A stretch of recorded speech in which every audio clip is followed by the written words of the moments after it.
My mom sent a message. "We no longer trust you." I replied with a single word. Understood. 2 days later, her lawyer reached out in a panic. That message, "We changed all the locks, including the gate code. We no longer trust you," is one you never forget. It came in at exactly 8:14 a.m., almost rehearsed, like she'd been waiting all night for the right moment to send it. I stared at it for a while. Not because it was unexpected. Part of me always knew something like this would happen.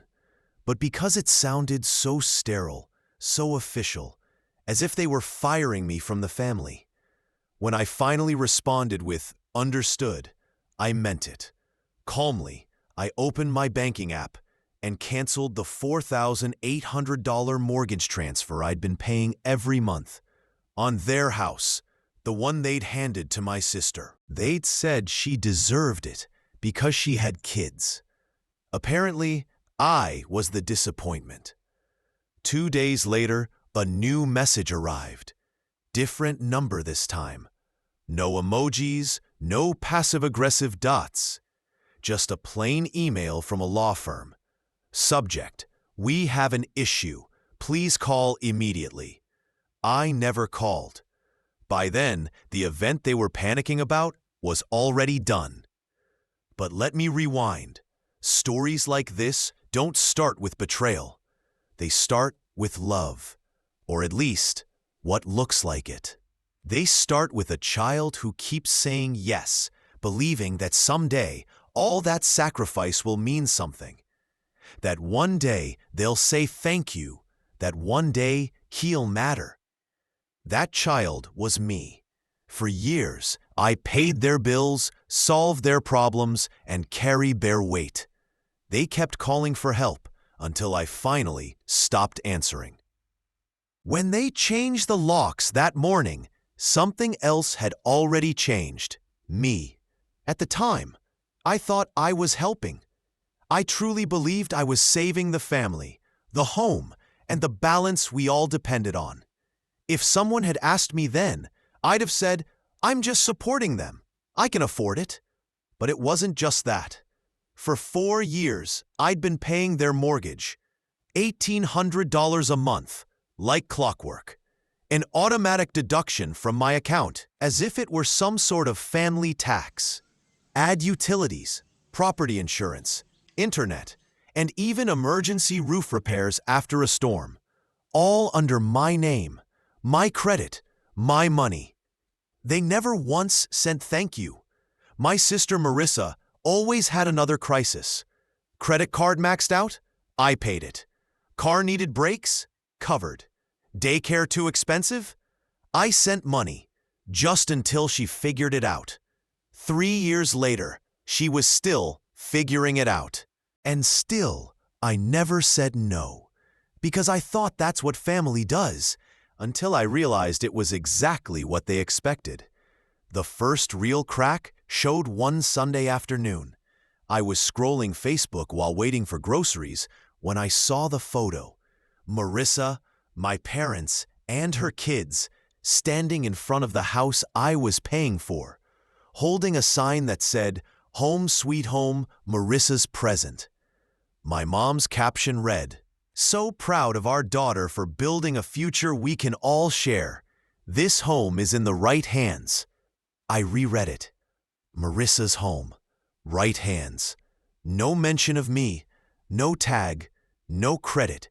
Not even a passing thanks to Jordan for his help. Just smiles. On a porch I was funding. The comments flooded in. Hearts, claps, congratulations. "She's such a strong woman. You're lucky to have her." Marissa, you deserve every inch of that home. Even my aunt chimed in. "You earned it, sweetheart." I wanted to throw my phone, but I didn't. I just stared at the screen, like looking at a bruise I wasn't ready to touch. A few days later, I called the bank, just to confirm something. The mortgage was still in my name, but the woman casually mentioned, "There was a request last week to change the primary contact to a Miss Marissa Harper." My stomach dropped. She said they hadn't finished verifying the request yet, but the paperwork was in process. After hanging up, I checked my account and saw it. An extra $2,400 missing. A transfer to a card I didn't authorize. I recognized the number, Marissa's emergency visa. The one I'd helped pay off 2 years ago. I texted her. Me, did you use my card again? Marissa, Jordan, don't make this a big deal. We needed groceries, and the kids needed shoes. I thought we were still sharing that one. Me, no, we weren't. She didn't respond, but Mom did. Mom, honey, Marissa's going through a lot right now. She said she'll pay you back. Let's not cause conflict over a few dollars. A few dollars. When it's me, it's just a few dollars. But when Marissa misses a phone payment, it's an emergency. Then came the group chat. They'd renamed it Family Circle. I never changed it. Someone sent a meme, a guy handing over his wallet with the caption, "Big Brother Energy, pay now, ask never." My cousin replied, "Tag Jordan." Another added, "Hey man, can you cover my student loans too?" Even Dad joined in. "Only if you name your kid after him. Gotta keep the donor happy." No one defended me. Not even a joke to soften it. I left the chat. They added me back. I left again, then blocked them all. But that wasn't the woe. Friday afternoon, I was mowing the backyard, the same yard I'd been maintaining for 3 years. Dad once said, "No point hiring anyone when you're around anyway." The mower sputtered. I stopped for a drink. The kitchen window was open. That's when I heard them, Mom and Marissa, laughing. Marissa said, "Did you see his face when I told Aunt Karen the house was mine? He didn't even blink, like a puppy just happy to be near the table." Mom chuckled. "It's almost done. Once the papers go through, he can't say a thing. He's the one who wanted it in his name. That's his problem." Then Marissa again. "It's better this way. He's always been distant, like a guest with a wallet." And then the line that broke something in me. "Mom, he's not family anymore. He's just a sponsor." I froze. Water dripping down my hand. Bottle trembling. That was it. The end of whatever illusion I'd been clinging to. Not family, a sponsor. They didn't know I was there. But that single moment destroyed years of denial. And something inside me hardened. Not rage, not sadness, just clarity.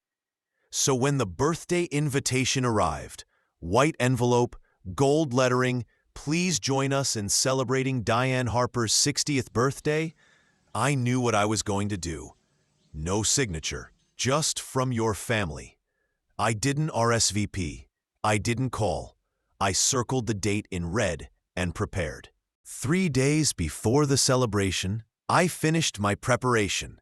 I printed a detailed document, a complete breakdown of my financial contributions. $311,115.84 in total. Every dollar accounted for: mortgage payments, utilities, repairs, and insurance. Each line listed the date, reason, and proof of transaction. I saved everything on a USB drive. Audio from the open window. "He's no longer family. He's just a sponsor." Screenshots from group chats calling me a wallet. Photos of receipts. And an email showing Marissa's attempt to transfer ownership of the house into her name. If she wanted the home, she could take the loan with it. That morning, I texted my grandfather. He didn't reply. I didn't need him to. When I arrived at the venue, it was exactly what I expected. Round tables draped in white linen, gold centerpieces, waiters in black ties, and a slideshow of smiling faces flashing on a large projector. Cousins in cocktail dresses, relatives sipping wine, my mother in an emerald gown standing before a sign that read, "A house is not a home without family." I almost laughed. I walked in 15 minutes late on purpose. Heads turned. Some smiled politely, others stiffened. Marissa caught my eye, blinked twice, forced a smile, then looked away. I took a seat near the back. They didn't waste time. Marissa gave the opening speech about sacrifice and love, about how family means sticking together. The projector behind her showed a photo of the house. The caption read, "Built with love, passed down with purpose." No mention of me. Then came my mother's toast. She dabbed her eyes with a napkin and looked over the crowd. I'm so proud of my daughter Marissa. She's shown what legacy truly means. I'm grateful that this home, our home, will stay in the right hands. Applause, smiles, cameras flashing. That's when I stood and I walked to the microphone. My voice was calm. I wasn't planning to say anything tonight, I began. But since we're talking about legacy, let's look at the numbers. The projector flickered. Then a recording played. Mom's voice filled the hall. He's not family anymore. He's just a sponsor. Gasps echoed across the room. Someone dropped a glass. Another click. The group chat appeared on screen. My cousin's message, tag Jordan, Dad's joke, only if you name your kid after him, gotta keep the donor happy. Silence. Then came the spreadsheet. Rows of expenses, highlighted totals. 4 years of payments, I said evenly. Mortgage, $1,800 times 48 months. Repairs, taxes, insurance. If this house belongs to Marissa now. I held up the printed invoice, 211 stapled pages. Then I'm here to deliver the bill. This isn't a favor, it's a debt. The room was completely still. Someone muttered, "Are you serious?" I nodded. Very.